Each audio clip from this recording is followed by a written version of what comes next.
Hayot qiziqda. Muloyim bo'lsang, latta ekan deydiganlar topiladi. Qattiqqo'l bo'lsang, bemehr bag'ri toshga chiqarishadi.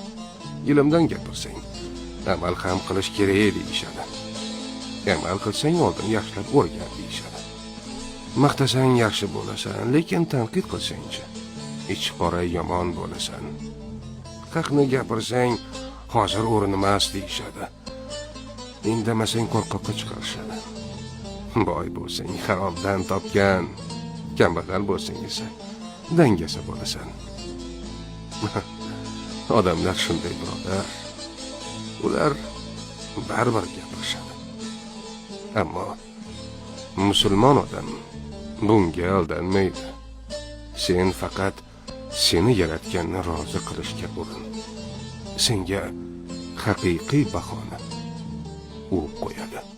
Uğrun uğrun kaş altından